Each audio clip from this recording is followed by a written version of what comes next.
హల్లెలూయా. Good morning. మరొక ప్రశస్తమైన సమయంలో మన దేవుని మాటను ధ్యానించడానికి మీదకు వస్తున్నాను. రండి, నాతో పాటు కలిసి ప్రార్థనలో ఏకీవించండి. పరిశుద్ధుడ, నీకు వందనములయ్యా. ఆశ కలిగిన ప్రాణాన్ని తృప్తిపరుస్తానన్నావు. మా హృదయ వాంఛలు నెరవేరుస్తానన్నావు. మా సమస్యలు తీర్చే దేవుడిగా ఉన్నావు. నాకు మొరపెట్టు, నేను నీకు ఉత్తరం ఇస్తానన్నావు. నీకు ఎలా మొరపెట్టుకోవాలో, ఏమి మొరపెట్టుకోవాలో, ఎలా నీ సన్నిధిలో నుండి దీవెనలు పొందుకోవాలన్నది మరొకసారి మాకు నేర్పించమని క్రీస్తు నామములో అడుగుచున్నాను తండ్రి. ఆమేన్, ఆమేన్. మీరు ఎవరైనా ఆమెను చెప్తున్నారా? నేను ఒక్కడిని చెప్పుకుంటున్నానండి. అవును, మీరు ఎక్కడెక్కడ ఉన్నారు, ఏ దేశంలో చూస్తున్నారు, ఏ ఊర్లో నుంచి, ఏ పట్టణంలో నుంచి, ఏ పల్లెలో నుంచి, ఏ ఇంటిలో నుండి, ఏ హాస్పిటల్లో నుండి, ఏ ఆఫీసులో నుండి, ఏ దుకాణంలో నుండి, అబ్బాబో ఎక్కడెక్కడి నుంచో వీక్షిస్తున్నారని నాకు తెలిసారండి. బైక్లో వెళ్తూ కూడా హెడ్ఫోన్స్ పెట్టుకొని మేము వింటాం, కార్ డ్రైవ్ చేసుకుంటూ మేము వింటామని చెప్తున్నప్పుడు దేవుని వాక్యం ఈరోజు ఎంత అందుబాటులో మనకుంది, ఎక్కడెక్కడ ఉన్న వారిని కూడా దేవుడు ఇలాగా ఆయన మాటల ద్వారా బలపరుస్తాడన్నది గుర్తించి నేను ఎంతగానో దేవుడిని స్తుతిస్తున్నాను. అప్పుడప్పుడు మీ సాక్ష్యాలు కూడా షేర్ చేయండి. ప్రభువుని స్తుతించి మరింత ప్రోత్సాహకరంగా ఈ యొక్క కార్యక్రమాలన్నీ కొనసాగించడానికి సహకరించిన వారు అవుతారు. 145 కీర్తన 145, 18 వచనం చదువుతున్నాను వినండి. తనకు మొరపెట్టు వారికి అందరికీ,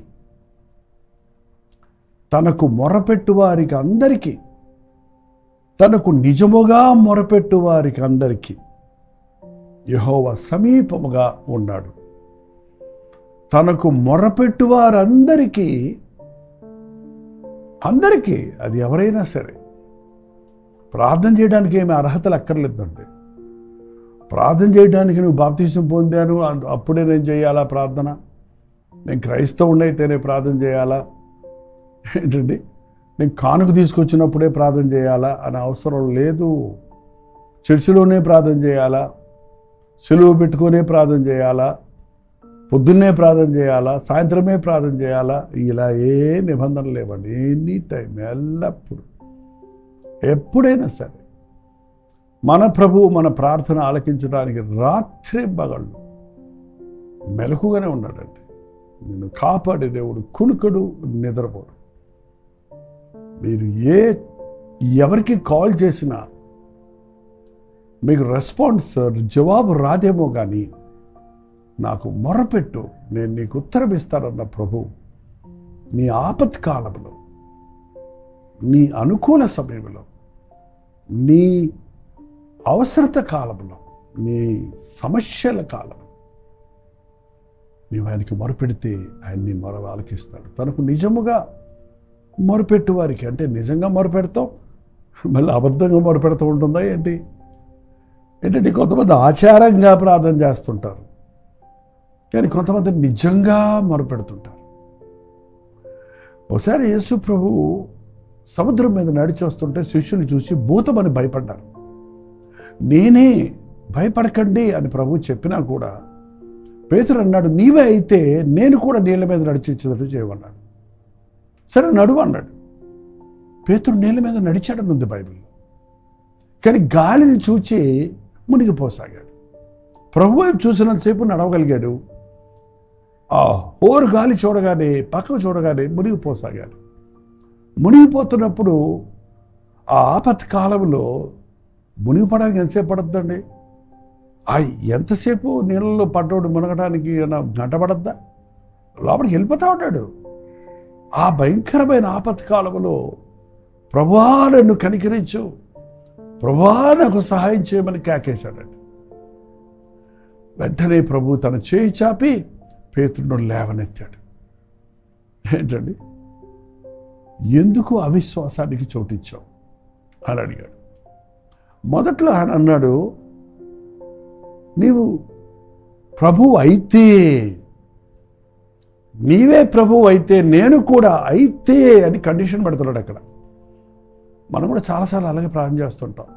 దేవుడా నువ్వు ఉంటే నన్ను ఆశీర్వదించు, నిజంగా నీవు దేవుడు అయితే నాకు ఉద్యోగం దయచేయి, నిజంగా నీవు గొప్ప దేవుడు అయితే నా గర్భఫలం దయచేయి. అది అలా మొరపెట్టేవాళ్ళు చాలామంది ఉన్నారు. మీరు కూడా చేశారు అట్లా కదా?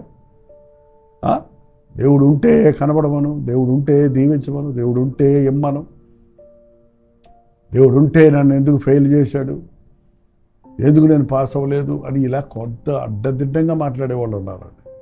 అది విశ్వాసం కాదే, అది పూర్ణ విశ్వాసం కాదే, అది నిజంగా మొరపెడతాం కాదే. నీవే గతి, నీవే దిక్కు, నీవే సమస్తం, నువ్వు చేయగలవని విశ్వాసంతో చేసినప్పుడు పరిపూర్ణమైన విడుదల దొరుకుతుంది. తనకు మొరపెట్టు వారికి అందరికీ, తనకు నిజముగా మొరపెట్టు వారందరికీ ఆయన సమీపంగా ఉన్నాడు. ఆనాడు పేతురును చేయి చాపి లేవనెట్టినట్టు ఈరోజు నీ పక్కనే ఉన్న ప్రభువు నిన్ను పట్టుకుంటాడు, పడకుండా నిన్ను కాపాడుతాడు, నిన్ను కనికరిస్తాడు. తన గాయపడిన చేతితో నిన్ను లేవనెత్తి నిలబెడతాడు. చూడండి, నిజముగా మొరపెట్టేది ఆపత్కాలంలో నాకు మొరపెట్టు. సమస్య వచ్చినప్పుడు మనం వేరే గతి లేనప్పుడు మొరపెడుతున్నామే కానీ అన్ని స్థితుల్లో కూడా నాకు ప్రభువే గతి అని నమ్మిన వారు మనస్ఫూర్తిగా దేవుని మీద విశ్వాసంతో ప్రార్థిస్తారు. తనకు నిజముగా మొరపెట్టు వారి అందరికీ ఆయన సమీపంగా ఉన్నాడు.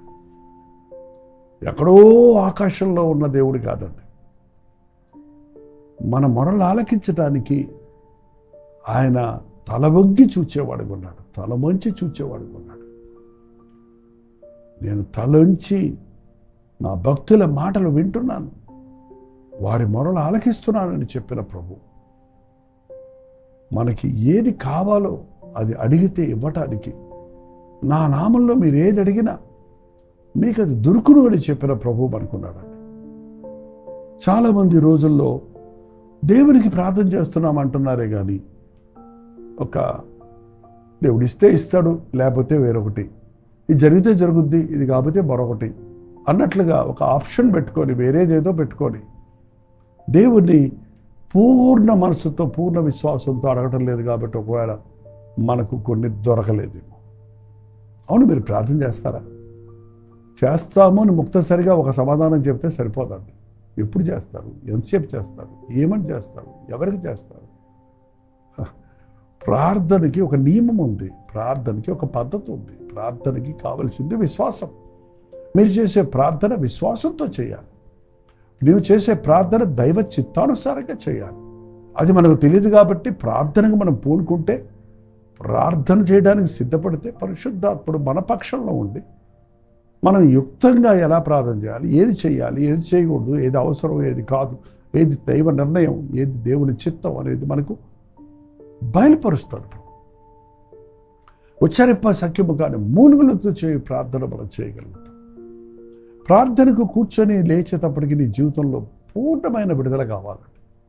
నువ్వు నిజంగా ఆత్మలో ప్రార్థిస్తే ఏ భారంతో, ఏ దుఃఖంతో, ఏ అవసరతతో, ఏ బాధతో నువ్వు మోకరించావో అలాగే నువ్వు లేచి వెళ్ళవండి. ఆ హన్న బిడ్డలు లేరన్నప్పుడు ఆలయంలోనికి వెళ్ళి ఏడ్చి తన నీ హృదయాన్నంతా దేవుని సన్నిధిలో నీళ్లు కొమ్మరించినట్టు కొమ్మరించింది. ప్రభు ప్రార్థన విన్నాడు. మరుసటి సంవత్సరం నీకు ఒడిలో బిడ్డ ఉంటాడని చెప్పారు. బైబిల్లో చెప్పబడింది, నాటి నుండి ఆమె దుఃఖముఖిగా ఉండుట మానెను. నా ప్రార్థన విన్నాడు, నాకు బిడ్డనిచ్చాడని ఇంకా తను గర్భవతిని తెలుసుకోక ముందే విశ్వసించింది. బిడ్డ పుట్టక ముందే నమ్మింది. సంతోషంతో వాగ్దానాలు పట్టుకొని వాటి నెరవేర్పును చూచింది. తాను ఒప్పందం చేసుకున్నట్టు ఆ బిడ్డను దేవుని మందిరంలో వదిలింది. ఇవాళ ఎంతమందిని ఆపత్కాలంలో మొరపెడుతున్నాం, ఆపదలు తీరాక మర్చిపోతున్నాం. ఆపత్కాలంలో నాకు మొరపెట్టు, నేను నీకు ఉత్తరం ఇచ్చుతాను అంతేనంటే ఇంకేమైనా ఉందా? నీవు నన్ను మహిమపరచదము, నీవు నన్ను మహిమపరచదము. నువ్వు ఎప్పుడైతే దేవుణ్ణి మహిమపరుస్తున్నావో, నీ ఆపదలో నీకు సహాయం చేసిన దేవుడు ప్రతిసారి ప్రతి ఆపదలో నుండి నిన్ను విడిపిస్తాడు. ఎందుకంటే ఆయన నా మొర ఆలకించేవాడుకున్నాడు. తర్వాత 19వ వచనం చూడండి. తన యందు భయభక్తులు గల వారి కోరిక ఆయన నెరవేర్చును. తన యందు భయభక్తులు గల వారి కోరిక అంటే ఆపదల నుంచి బయటపడడానికే కాదు మనం ప్రార్థించేది. మనకున్న కోరికలు నెరవేరాలంటే దైవ దీవెన కావాలి, దైవ అనుగ్రహం కావాలి, దేవుని సహాయం కావాలి. మీకేమైనా కోరికలు ఉన్నాయా? చెత్త కోరికలు, పాపపు కోరికల గురించి చెప్పకండి. లోకాన్ని అనుభవించాలి, లోక కార్యాల్లో ఏదో సాధించాలి అనే నీచమైన కోరికలతో ఈరోజు మనుషుడు నిండిపోతున్నాడు.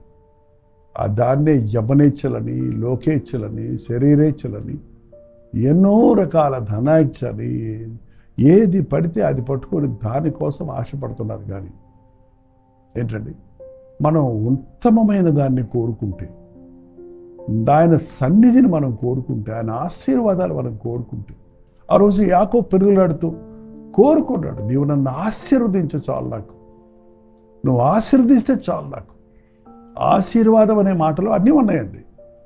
అన్నపానాలు,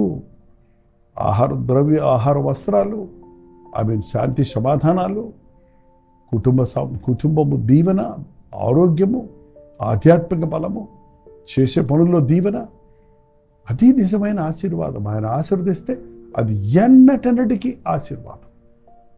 ఒకరోజు ఆశీర్వాదం కాదు, ఒకసారి నిన్ను ఆశీర్వదిస్తే జనములకు నిన్ను ఆశీర్వాదకరంగా చేస్తారని ఆనాడు అబ్రహాముకి ఇచ్చిన దేవుడు ఈ రోజు వరకు అబ్రహాము ఆశీర్వాదకరంగా, అబ్రహాము వంశము ఆశీర్వాదకరంగా, అబ్రహాము వంశములో నుండి దావీదు కుమారుడిగా ఈ లోకానికి వచ్చినటువంటి యేసుక్రీస్తు ద్వారా ప్రతి ఒక్కడు ఆశీర్వదించబడుతున్నాడు, పాప క్షమాపణ పొందుతున్నాడు. కాబట్టి ఆయనకి మొరపెడదాం, ఆయన మన హృదయ వాంఛలు తీరుస్తాడు. నా కుమార్తె దెయ్యం బట్టి బాధించబడుతుందయ్యా, నాకు సహాయం చేయమని ఒక కానాను స్త్రీ వెంటబడిందండి. కావాలనే ప్రభు ఆమెను పరిశోధించినట్టు తెలుస్తుంది. వెంటనే జవాబు ఇవ్వకపోయినా విడువక ఆమె మొరపెడుతుంది, మళ్ళీ మళ్ళీ మొరపెడుతుంది, వెనకాల పడుతుంది. నాకు సాయం చేయ్యా, నాకు సాయం చేయ్యా, పోనీ కుక్క పిల్లలాగా అనుకో అన్నప్పుడు చివరికి ఆమె చెప్పాడమ్మా, నీవు కోరినట్లే నీకు జరుగునుగాక, నీవు కోరినట్లే నీకు జరుగునుగాక అన్న మాట అన్న మరుక్షణంలో, ఆ గడియలోనే ఆ దెయ్యం చేత పీడించబడుతున్న కుమార్తె ఎక్కడో ఉంది, కానీ విడిపించబడింది. ప్రార్థన ఎంత శక్తివంతమైందంటే, అమెరికాలో ఉన్న మీ బిడ్డ కోసం ప్రార్థిస్తే అక్కడ బిడ్డకు విడుదల దొరుకుతుంది. ఇంకెక్కడో ఉన్న పాపపు ఊబిలో ఉన్న నీ బిడ్డ కొరకు నీవిక్కడ ప్రార్థిస్తే, ఆ నిద్ర మత్తులో, సారాయి మత్తులో ఉన్న ఆ బిడ్డ హృదయంలో దేవుడు ఒక అద్భుతాన్ని చేయగలిగిన వాడు. నమ్మండి, విశ్వసించండి, నిజంగా మొరపెట్టండి. నా దేవుడు నా ప్రార్థన వింటాడు, జవాబు ఇస్తాడని విశ్వాసంతో మొరపెట్టాడు. ప్రతి శుక్రవారం మాకు ఉపవాస ప్రార్థన ఉంది. విశ్వాసంతో మేము అనేకుల కొరకు ప్రార్థిస్తున్నాం. సంఘముకు, సంఘ పరిచర్య కొరకు, మీరు పంపే భారాల కొరకు దేవుని సొంతలో విజ్ఞాపన చేస్తున్నాం. ఎంత అద్భుతంగా మాకు జవాబులు వస్తున్నాయో. శుక్రవారం మీరు ప్రార్థించారు, ఆదివారం మాకు జవాబు వచ్చింది. గత నెలలో ప్రార్థించారు, ఈ నెలలో జవాబు వచ్చింది అని సాక్ష్యాలు చెప్తున్న వారిని చూసినప్పుడు ప్రార్థన ఎంత బలమైంది. ప్రార్థన ఎలాగో మన హృదయ వాంఛలను, మన విన్నపాలను నెరవేరుస్తుంది అని నమ్ముటకు రుజువులుగా ఉన్నాయండి. కాబట్టి ఈ రోజున ప్రార్థిద్దాం, నిజముగా ప్రార్థిద్దాం, పూర్ణ మనసుతో దేవుణ్ణి వేడుకుందాం. తలలు వంచండి. పరిశుద్ధుడా, నీకు వందనములయ్యా. ప్రార్థన బలాన్ని మేము ఎరగడానికి ఆచార ప్రార్థన కాక, అలవాటు ప్రార్థన కాక, చిలక పరుగులు మాటలతో చేసే ప్రార్థన కాక, మరి మాటలతో నిన్ను స్తుతించి హృదయమును నీకు దూరంగా పెట్టుకున్న వారిగా ఉండక, పూర్ణ హృదయంతో, పూర్ణ బలముతో, పూర్ణ శక్తితో నిన్ను ప్రేమించి నీకు మొరపెట్టుకుంటూ మా హృదయ వాంఛలను తీర్చగలిగిన వాడివి నీవేనని, నీకు అసాధ్యమైంది ఏది లేదని విశ్వసించుటకు సహాయం ఇచ్చాయి. ఈ ప్రార్థనలో ఏకీవిస్తున్న ప్రతి ఒక్కరి హృదయ కోరికను నెరవేర్చి నా దేవుడు నాకు జవాబిచ్చాడని సాక్ష్యములు ఇచ్చినట్లుగా పరిశుద్ధాత్మ కార్యములు జరిగించమని క్రీస్తు నామములో అడుగుచున్నాను తండ్రి, ఆమేన్. తండ్రి అయిన దేవుని యొక్క ప్రేమయు, కుమారుడైన క్రీస్తు యొక్క కృపయు, ఆదరణకర్త అయిన పరిశుద్ధాత్మ యొక్క సహవాసం కూడి వచ్చిన మనందరికీ ఇప్పుడు సదాకాలం తోడైండును గాక. ఆమేన్. దేవుని స్తోత్రం. మీ ప్రార్థన అవసరతలు భారాలు ఏం చెప్తారు మీకు ముందే తెలుసు కదా. 9540 నెంబర్కి టెక్స్ట్ లేక వాయిస్ మెసేజ్ ద్వారా వాట్సాప్ పెట్టండి. ఇక్కడ వాట్సాప్ ఛానల్ ఉందో చూడండి. 9540 నెంబర్కి మీరు వాట్సాప్ చేయండి. అలాగే ఇతర దేశాల్లో ఉన్న వారికి 9100 నెంబర్కి మీరు వాట్సాప్ చేయండి. మీ అందరి కోసం ప్రార్థిస్తున్నాం. మీరు కూడా ప్రార్థించండి. దేవుడు అద్భుతంగా జవాబిస్తాడు. ప్రభు చిత్తమైతే మధ్యాహ్నం 3 గంటలకు హెచ్చరిక. అలాగే రాత్రి ఇవాళ శుక్రవారం కదా, కల్వరి చర్చిలో జరిగే ఉపవాస ప్రార్థన మీకు లింక్ ఇస్తున్నాం. కొంచెం 11, 10, 11:30 అయినా చివరి వరకు ప్రార్థనలో ఉండి దీవించబడండి, ఆధ్యాత్మికంగా బలపడండి. అంతవరకు దేవుని మహాకృప మీకు తోడేను కాక.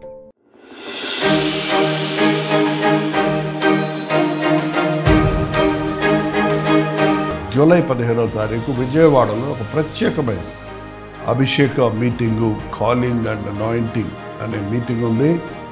ముఖ్యంగా విశ్వాసుల కొరకు, సేవకు ఆశపడేవారు, సిద్ధపడేవారి కొరకు. అది జూలై 15th నేను సేవకు వచ్చిన రోజు 54 సంవత్సరాల క్రితం. దేవుడు మరి అనేక మందిని అభిషేకించి ఆయన సేవలో నిలబెట్టాలని ఆ రోజు విజయవాడలో వెన్యూ కన్వెన్షన్ సెంటర్లో మీటింగ్ అరేంజ్ చేస్తున్నాం. మీరు జూమ్లో లైవ్లో ఉండేవారు, విజయవాడ చుట్టుపక్కల ఉన్న వాళ్ళందరూ కూడా వస్తారని ఎదురు చూస్తున్నాం.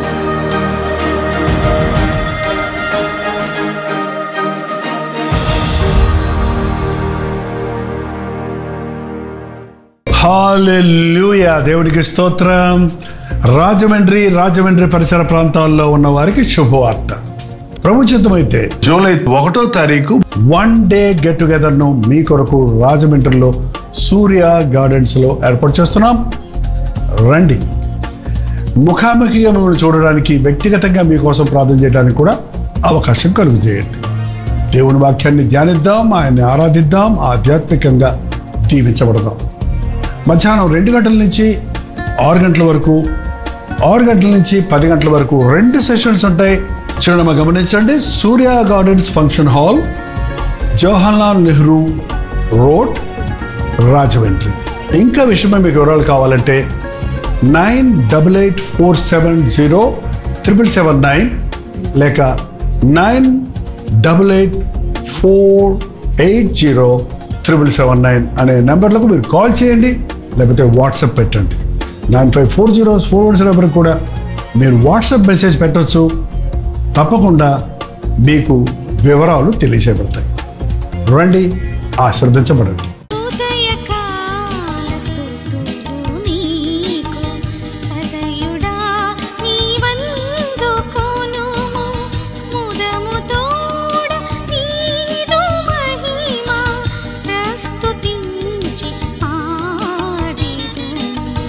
ఉదయ